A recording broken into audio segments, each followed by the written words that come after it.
Hello, and welcome to what I hope will be a very cozy study with me session where we study some Spanish together over coffee. This is a flat white, which is not my usual drink of choice. Usually I get an oat milk cappuccino, but someone recently recommended to me flat whites, and now I'm trying it on for size. It's good, but I have to decide if this is now my drink of choice or not, you know what I mean? So what are we doing today? Here are all the things that I brought. I have this workbook, which I will link to in the video description if you want to get it. This has good grammar exercises. I also brought this book that I started a while back. I wasn't loving it when I was going through it before, but I never finished. And then we have El Código da Vinci. My plan here is to read a few pages and then summarize what I read in Spanish, trying to use any new vocabulary, any new grammatical structures that I encountered in the pages that I read. I feel like this will be a good way to go through the book, not waste time translating to English, but more so immediately trying to put the Spanish that I'm reading into my long-term memory maybe, like immediately use it. So this is the plan for today. It's gonna be fun. Why? Because we have coffee. Oh my God, what a millennial thing to say. This is so small. So I'm gonna start with this book first. As is my custom, I began going through this a while back. I actually made some videos about previous chapters. So I'm gonna need to go back and review everything that I learned, but today I'm just going to start with chapter 4. Voy a empezar con capítulo 4. So this talks about an action or event that was happening or in progress in the past. So for example, el hombre trabajaba mucho, la mujer cocinaba su cena, los niños se reían, toda la familia se divertía. Okay, I understand those. So this is easy to construct. The question is, when do you use it? How to choose imperfect versus not. This is difficult for me. So if you're using the imperfect progressive tense, it must be an action that was in progress in the past. If you're talking about an action that was not in progress in the past, then you have no business using imperfect progressive tense. So for example, el estudiante estaba durmiendo cuando el maestro empezó la clase. El estudiante estaba durmiendo. So that's setting the scene of something that was in progress when suddenly el maestro empezó la clase, when the teacher began the class. So it makes sense when it's setting a scene and then something else happened during that scene. Let's do exercise 4.1. Hold on, let me get a hit of this. Yep. How am I going to show you as I do this? I was cleaning the house. This is hard to film and write. Rosa continued eating. It says continuaba, okay? Comiendo or comer, I think it could be both. Pablo was selling medicine to his friends. Yo estaba limpiando la casa. Rosa, it says Rosa seguía comiendo. I put continuaba comiendo. Pablo les estaba vendiendo. I'm so good. Medicina a sus amigos. Perfecto. She's a star. She's amazing. She knows Spanish. That's me. I am she. Now we move on. The preterite progressive tense. It emphasizes action that was taking place in the past, but unlike the imperfect progressive that we were just looking at, this one expresses an action that was completed in the past. So even though it's talking about something in progress, the in-progressness of the action is done. It will make sense. Ayer en la clase de ciencias, el estudiante estuvo escuchando atentamente al profesor hasta que terminó la clase. Yesterday in science class, the student was listening attentively to the professor until the class ended. So since we have hasta que terminó la clase, we know that it's done. I need to sit with this for a second and think about it. Because in the previous one, yo estaba limpiando la casa ayer. So like, it's done because it happened yesterday, but why would I use the imperfect progressive tense?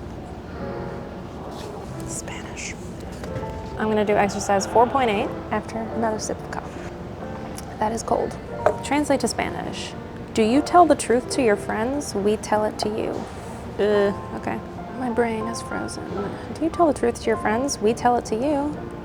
Tú les dices la verdad a tus amigos.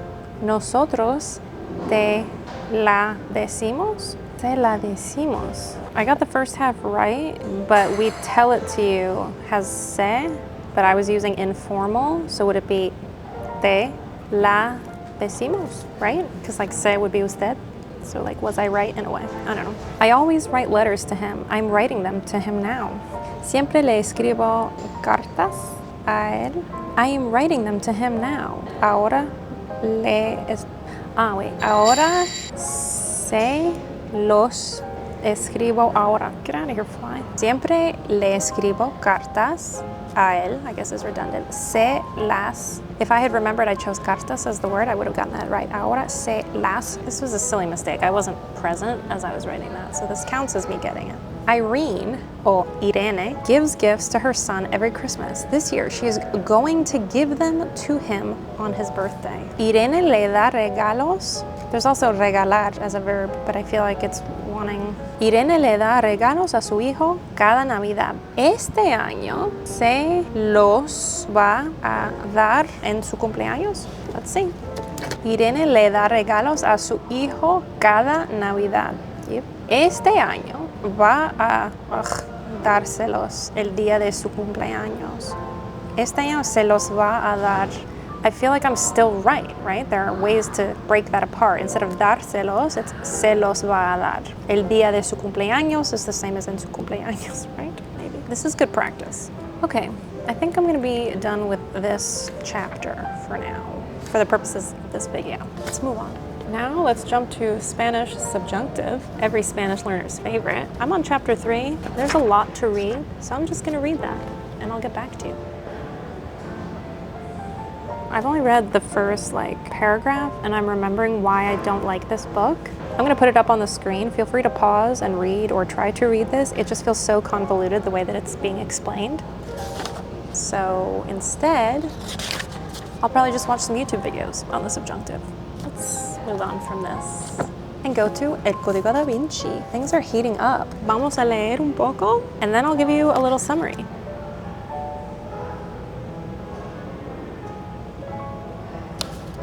Okay, voy a tratar de sumarizar. Let's see if that's a word. Summarize. Resumir. Ok, voy a resumir estas dos páginas. Voy a escribir todo primero y después les voy a contar qué está pasando. Es muy básico, pero voy a leer lo que escribí. Langdon estaba mirando al cuerpo de Jacques Sonnier cuando entró una mujer. Tenía unos 30 años y cuando empezó a hablar, Langdon oí un acento mitad inglés y mitad francés. Se llamaba Sophie Neveu, venía del departamento de criptografía. Le dio a Langdon un papel con un número de teléfono y dijo que alguien de la embajada americana estaba tratando de conectar con él. Esto es nuestro resumen, porque esto es todo que ha pasado en estas dos páginas. ¿Había podido escribir más? ¿O habría? That's not right at all. Podría haber escrito más. What did I just say? Habría podido. That's not even Spanish. Could have. Habría podido. I could have written more, but my coffee's cold and we've been here a long time, so this is where I'll stop the video. I think that's all for now. Thank you all for watching, for sharing this coffee with me, and learning some Spanish. I hope you enjoyed this little study video. Give this video a thumbs up and hit subscribe if you'd like. It helps the channel to grow. Thank you again, and I will see you next time.